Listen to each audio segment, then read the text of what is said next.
الحمد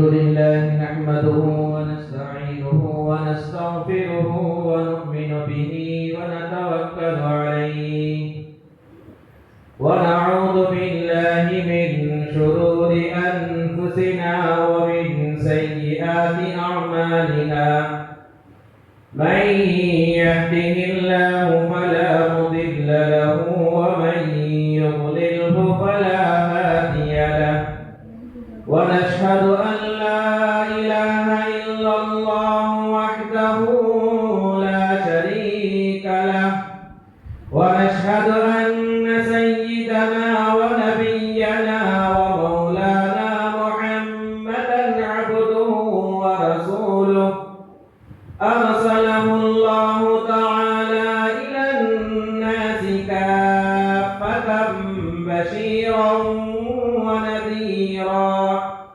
وداعيا إلى الله بإذنه وسراجا منيرا وصلى الله تعالى وسلم تسليما كثيرا كثيرا أما بعد فقد قال الله تبارك وتعالى في القرآن المجيد والفرقان الحميد فأعوذ بالله من الشيطان الرجيم بسم الله الرحمن الرحيم وما أرسلناك إلا رحمة للعالمين صدق الله العظيم رب اشرح لي صدري ويسر لي أمري واحلل عقدة من لساني يفقهوا قولي اللهم صل على سيدنا محمد في أول كلامنا اللهم صل على سيدنا محمد في أوسط كلامنا اللهم صل على سيدنا محمد في آخر كلامنا بڑی محبت سے عقیدت سے دل کی گہرائیوں سے پیار سے ایک مرتبہ میرے اور آپ کے آقا جناب محمد رسول اللہ صلی اللہ علیہ وسلم کے ذات گرامی پر ایک مرتبہ درود و سلام کا نذرانہ پیش کریں اللہم صلی علی سیدنا محمد وعلی آل سیدنا محمد وبارک وسلم اسٹیج پر تشریف فرما حضرت مفتی صاحب قبلہ دامت برکاتہ اور ہمارے مدرسے کے محترم حضرت مولانا محمد ولی اللہ صاحب قبلہ دامت برکاتہ اور اسی طرح اسٹیج پر تشریف فرما اس جلسے کے ذمہ دار اور مدرسے کے ذمہ دار حضرات سب کا نام بنام میں شکر گزار ہوں کہ آپ لوگوں نے مجھے حقیر بندے کو ایک ایسی بڑی ذات جس کے صدقے میں ساری کائنات کو اللہ نے وجود بخشا ہے یہ گنہگار اور لاچار حقیر جس کی دنیا میں میرے نبی کی قدموں کے دھول کی بھی قدر میری نہیں ہے لیکن اللہ تبارک و تعالیٰ کا شکر گزار ہوں اللہ نے میرے اور آپ کے آقا جناب محمد رسول اللہ صلی اللہ علیہ وسلم کی کچھ ذات گرامی کی کچھ سیرت آپ کے سامنے بیان کر سکوں اللہ سے میں دعا گو ہوں کہ اللہ تبارک و تعالیٰ مجھے صحیح کہنے کی توفیق عطا فرمائے میرے دوستو بزرگوں یہ دنیا میرے نبی کے دنیا میں آنے سے پہلے بڑی اندھیری تھی چاروں طرف اندھیرا کفر و شرک کی ہوا تو زمین کی ذرے ذرے میں گھس چکی تھی ہر ایک اللہ کا نافرمان بن بیٹھا تھا اور خدا کا دعویٰ کرنے والے بن گئے تھے، اور نبی کا دعویٰ کرنے والے بھی دنیا میں پیدا ہو چکے تھے۔ ایسے ظلمت اور تاریکی کے دور میں اللہ نے میرے اور آپ کے آقا جناب محمد رسول اللہ صلی اللہ علیہ وسلم کو دنیا کے اندر مبعوث کیا، بھیجا۔ تفصیلی بیان آپ حضرات کے سامنے ہمارے مہمان خصوصی جو مفتی صاحب ہمارے درمیان میں تشریف فرما ہیں، ان سے آپ لوگ مغرب کے بعد تفصیلی بیان سنیں گے۔ میں مختصراً عرض کرتا ہوں، جب یہ دنیا بڑی تاریکی تھی، ایسی اندھیری میں اس زمانے کے واقعات اگر ہم لوگ اپنے کانوں سے سنیں گے تو جسم کے روگٹے کھڑے ہو جاتے ہیں۔ لوگ اپنی پیاری پیاری لڑکیوں کو بے دینی کی وجہ سے زندہ تدبیر کرتے تھے۔ جب بچی گھر میں پیدا ہوتی ہے تو باپ شرم کے مارے گھر کے اندر داخل نہیں ہوتا تھا، بازار میں سر اٹھا کر نہیں پھر سکتا تھا، شرم حیا کے مارے اس بچی کو زندہ تدبیر کرنے پر مجبور تھا۔ لیکن اللہ تبارک و تعالیٰ نے ایسے زمانے میں میرے اور آپ کے آقا جناب محمد رسول اللہ صلی اللہ تعالی علیہ وسلم، بولو صلی اللہ علیہ وسلم، پر قیامت میں اللہ کے نبی کی شفاعت نصیب ہوگی نہیں؟ ایمان ہے نہیں ہمارا؟ نبی کا نام جب بھی سنو صلی اللہ علیہ وسلم، آپ پر درود بھیجا، کوئی محنت نہیں، کوئی تکلیف نہیں، ایک جملہ صلی اللہ علیہ وسلم۔ اللہ تبارک و تعالیٰ نے اپنے لاڈلے نبی، پیارے نبی، محبوب نبی محمد رسول اللہ صلی اللہ تعالی علیہ وسلم کو دنیا کے اندر بھیجا۔ بڑی داستان ہے میرے دوستوں بزرگوں، یہ ایسا نبی ہے دنیا کے زمین کے ذرے ذرے کا، تنکے تنکے کا نبی، سمندر کی دریا کے پانیوں میں قطرے قطرے کا نبی، پہاڑوں کے درختوں کے پتے پتے کا نبی، دنیا میں جتنی چیزیں ہیں ساری چیزوں کا نبی۔ اللہ تبارک و تعالیٰ نے جب دنیا کے اندر بھیجنا چاہا، نبی جب اتنا مقدس ہے، اتنا اعلیٰ ہے، اتنا عرفہ ہے، تو نبی کا خاندان بھی اتنا ہی اعلیٰ ہوگا۔ لکھا گیا ہے تاریخ سیرت کی کتابوں میں، نبی پاک صلی اللہ علیہ وسلم کا جو سلسلہ چلا، پورے سلسلے میں کسی جگہ بھی کسی قسم کی کثرت نہیں ہے، سارا سلسلہ، سارا نسب پاک اور مطہر ہے، پاک و صاف ہے۔ آپ صلی اللہ علیہ وسلم کے دادا عبدالمطلب، ابا جان عبداللہ، امی جان آمینہ، عبدالمطلب کا خاندان بڑا اونچا خاندان تھا، قریش کا خاندان، کعبۃ اللہ کے خدمت گزار تھے۔ آپ صلی اللہ علیہ وسلم کے ابا جان کا انتقال، جب آپ صلی اللہ علیہ وسلم اپنی ماں کے پیٹ میں تھے تو انتقال ہو گیا۔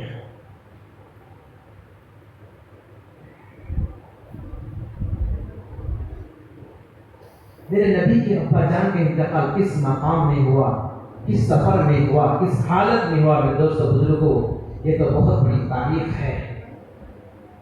لیکن آپ صلی اللہ علیہ وسلم جب اپنی ماں کے پیٹ میں تھے تو ابا جان کا سایہ اپنے سر سے اٹھ گیا۔